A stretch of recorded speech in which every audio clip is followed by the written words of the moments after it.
Oi, turma de administração, tudo bem com vocês? Espero que sim.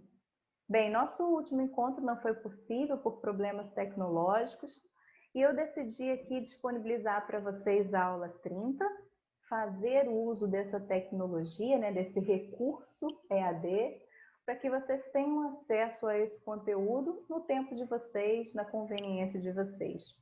E por acaso, a aula de hoje vai falar sobre a telemática, ou seja, quais são os benefícios e a importância do trabalho à distância no novo contexto do mercado. Já parou para pensar nisso? Você se considera um jovem digital ou um desamparado digital? Quais são os impactos que isso tem na vida do indivíduo? Vamos falar um pouquinho sobre isso, tá certo? Vamos para o segundo slide. Em primeiro lugar, o autor ele abre o tema falando sobre uma consideração do Negroponte. O Negroponte, nos Estados Unidos, na obra dele em 2001, ele fala sobre o grande número de usuários com mais de 15 anos que eles podem chamar de 100% digitais. Eles utilizam o computador e navegam na internet como peixes na água, ou seja, eles dominam a tecnologia totalmente, eles se sentem confortáveis. E todas as suas transações são feitas utilizando a internet.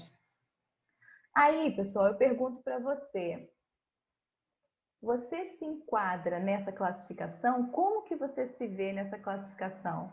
Você se vê como um jovem 100% digital ou um desamparado?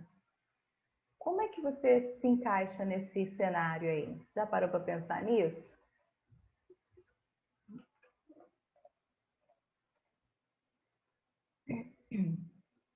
Aqui ele faz a menção no contexto virtual. O que é um contexto virtual? Na verdade, o contexto virtual é algo que não existe no ambiente, no espaço físico, certo?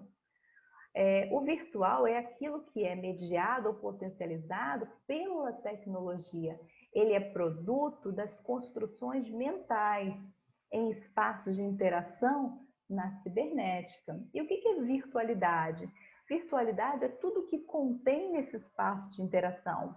Por exemplo, com certeza vocês já viram aqueles óculos de realidade virtual que você pode até trafegar por uma montanha russa, certo? Quem tem medo de montanha russa deve adorar esse tipo de possibilidade, assim como eu.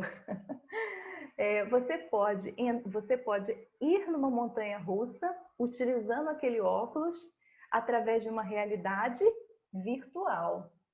E tudo que contém naquele espaço faz parte da virtualidade. Essa é a diferença do virtual e da virtualidade. O livro traz para a gente alguns conceitos de entidades virtuais. O que são entidades virtuais?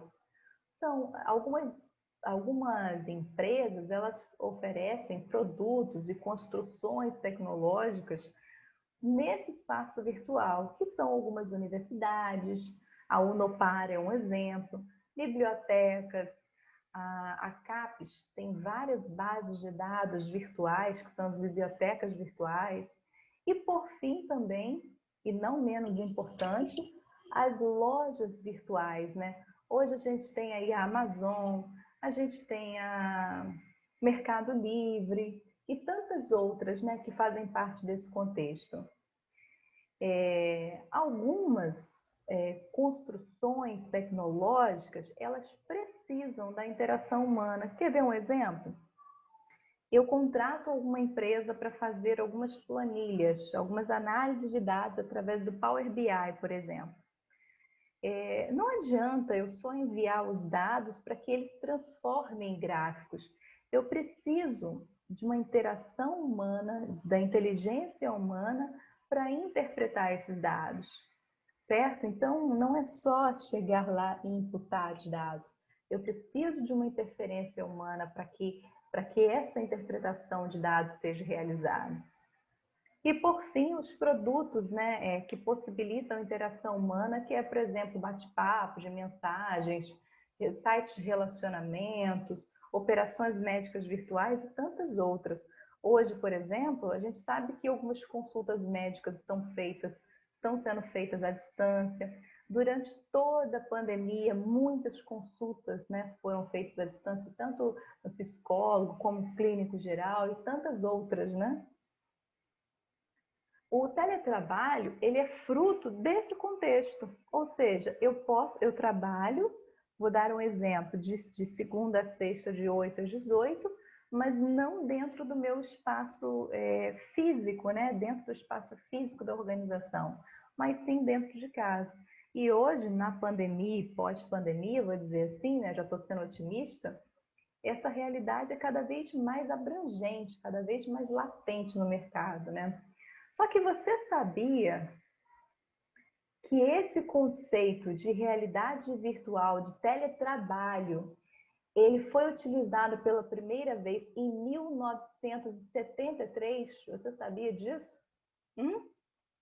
Pois é, né, galera? O negócio é bem antigo.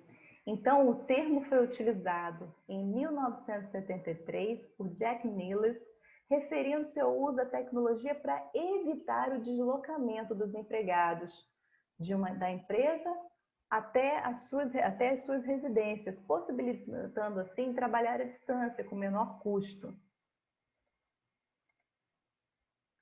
Aqui eu trouxe não, o autor do livro trouxe algumas empresas que têm homepages na internet, através de seus catálogos de produtos e serviços. Quer ver outro exemplo, pessoal? O livro traz para a gente as lojas americanas, o Mercado Livre e a Submarino. Tem algumas empresas, por exemplo, as Casas Bahias, né? A próprias lojas americanas, Magazine Luiza, que além de ter a sua empresa, a sua organização, sua loja, seu empreendimento em espaço físico, eles também têm a sua loja em espaço virtual. E tem empresas que só têm a loja no espaço virtual. Então, depende do contexto de cada negócio, depende do tipo de mercado, o que se deseja alcançar. O que é muito comum a gente ver que quem trabalha na área de TI, por exemplo, oferece muitos serviços somente à distância, não precisa ter loja para isso, né? Algumas consultorias, né? Dependendo da atividade, só existe a loja virtual.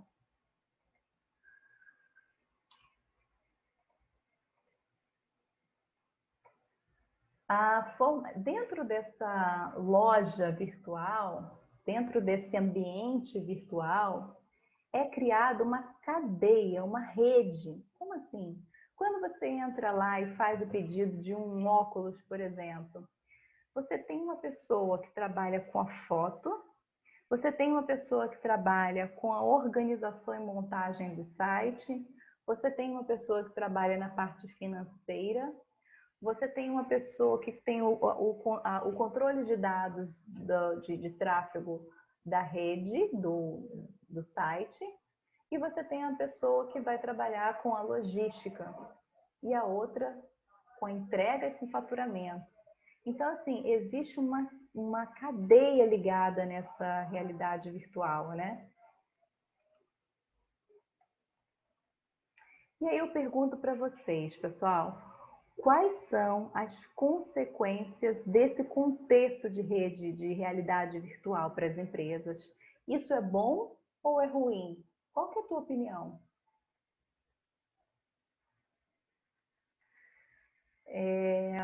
Vamos lá. O ambiente, a formação de redes, ela tem sido cada vez mais necessária dentro desse contexto virtual. E com essa dominância da cibernética, a gente pode perceber que o marketplace ele está sendo substituído pelo marketplace. Como assim? Que antes você tinha um local para negociar, para comprar e para vender, e hoje você não tem um local, você tem um espaço, certo? o contexto, por exemplo, ele é transformado. O leilão eletrônico, por exemplo, é uma substituição do leilão face a face.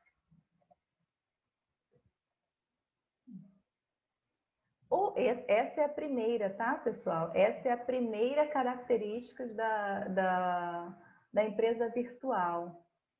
Vamos para a segunda. A segunda característica é a consequência da primazia de informação.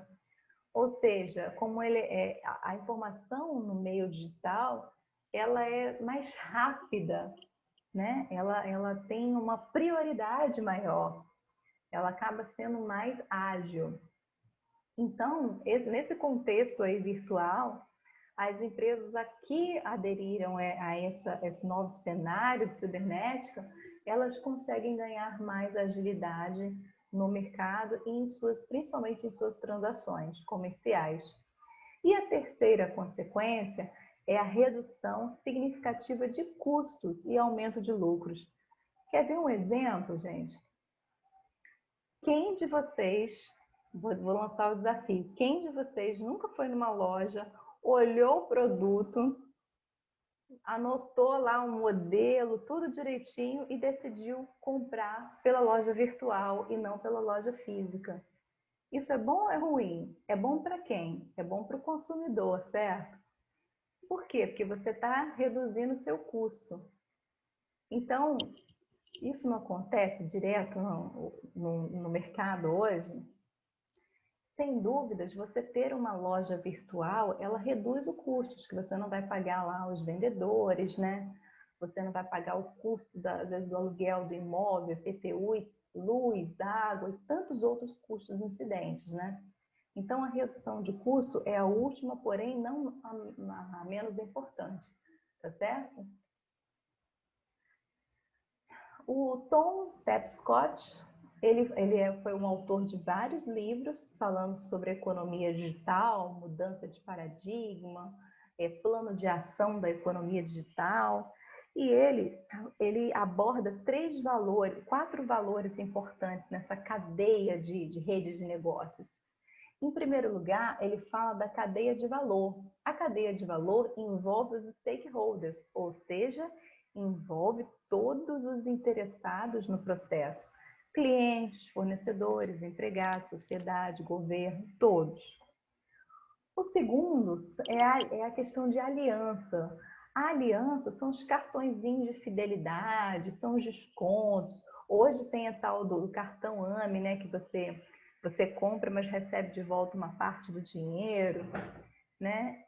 Ou programas de milhagem de passagens aéreas, que você acumula pontos e consegue depois um desconto maior, ou até mesmo uma passagem aérea, né? E, por fim, o conceito do agora. As redes reúnem compradores e vendedores que podem realizar suas transações de forma imediata.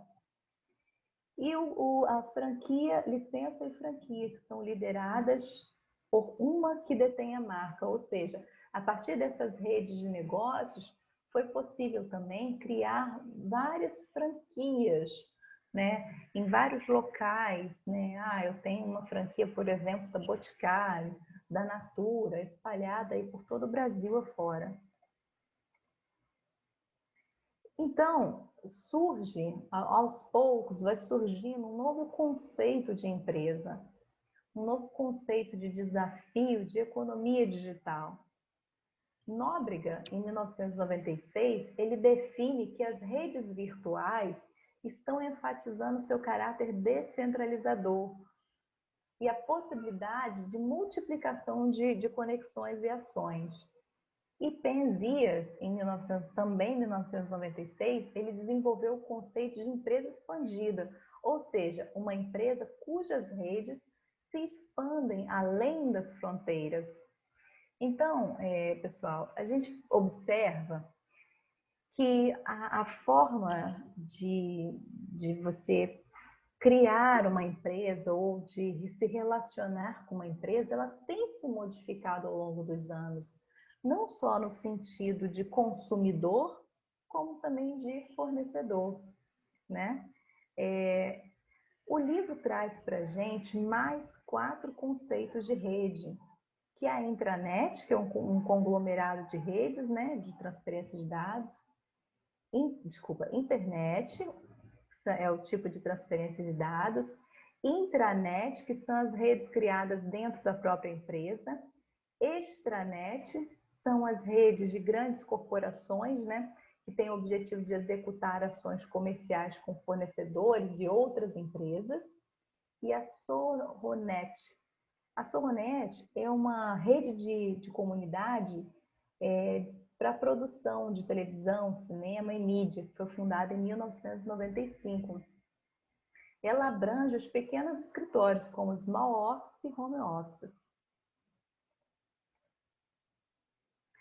Existe também o modelo de Trogger.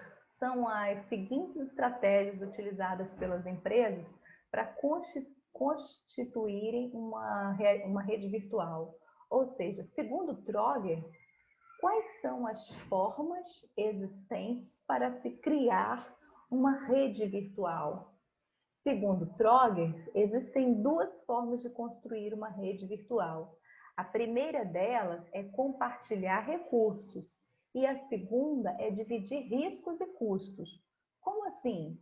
Primeiro, compartilhar recursos de competência a fim de ampliar o alcance geográfico, né? O tamanho do negócio, as instalações que você pode oferecer a um cliente, um serviço, não estando exatamente na cidade onde você está situado, né? Você está compartilhando a venda, o serviço, mas em vários locais. Tá? Eu estou em Campos, mas eu posso criar, por exemplo, uma empresa de assessoria de marcas que abrange o Brasil inteiro, certo? Então, isso é uma forma de compartilhar recursos. E dividir os riscos e custos de infraestrutura para se candidatar-se à concorrência. Ou seja, qualquer empresa que for criada, sem dúvida, já existe alguém fazendo, né? Você, de uma certa forma, querendo ou não, você vai compartilhar os mesmos riscos que seus concorrentes, talvez custos a mais ou a menos, mas também custos, vai assumir custos, e você vai ser mais um concorrente, né? A não sei que você venha com algo muito inovador que não exista no mercado. O Funks, em sua obra do ano de 2000, ele definiu 5 fases que constituem o ciclo de vida de uma organização virtual. Veja bem, pessoal, esse autor ele fala de fases do ciclo de vida de uma organização. Por exemplo, eu crio um site hoje para vender um determinado produto ou serviço. Quais são as fases que a minha organização vai passar? Ela passa pela pré-fase, configuração, projeto, operação e, por fim, de solução.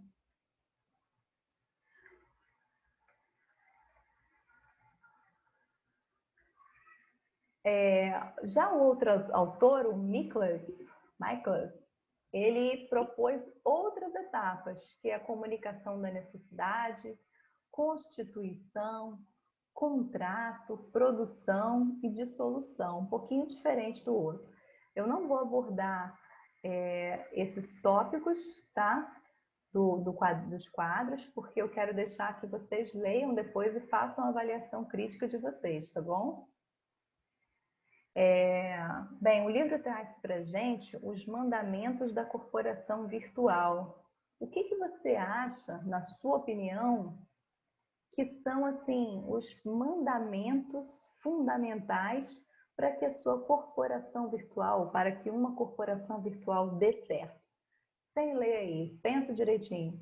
O que você precisa fazer, ou o que uma empresa precisa fazer, para ela se manter presente no mercado, no espaço virtual? Primeiro, o primeiro ponto que a Margarete aborda é liderar mudanças, né? E não ser apenas um receptor de mudanças, mas ele tem que liderar as mudanças. Quer ver um exemplo? Estamos na pandemia, vamos vender o quê? Precisa incluir algum produto? Que qual produto está saindo? É álcool? Então, vamos produzir álcool em gel. Então, a empresa ela precisa estar antenada às mudanças e não agir conforme as mudanças, né? Promover a necessidade de liderança simbólica com um zelo religioso, ou seja, ter também ética, né, nas suas transações, não tirar uma foto de um produto, usar, fantasiar a foto, e no final das contas, quando você recebe o produto, não é nada daquilo, porque, né, que acaba perdendo a credibilidade. Eliminar paredes entre os departamentos, a empresa virtual, ela precisa ter consciência de que ela é uma só. Né? Se ficar assim, não, eu não vou fazer isso porque isso é de vendas, eu não vou fazer isso porque isso é de marketing, acaba que a empresa vai se deteriorando, né? E por fim, pessoal, a conclusão. Eu entro aí concluindo com vocês o que foi trabalhado aqui, né? A empresa virtual, ela pode ser considerada, de fato, como um grande modelo de organização, né? A sua estrutura, o seu funcionamento, seus critérios, suas particularidades. E hoje, como eu disse na abertura da loja, desculpa, da aula, que com a pandemia, essa realidade se tornou cada vez mais comum, né? Entre todos, em vários ramos de negócios, de atuação. Então, com essa onda da internet, com esse oba-oba aí de redução de custos, né?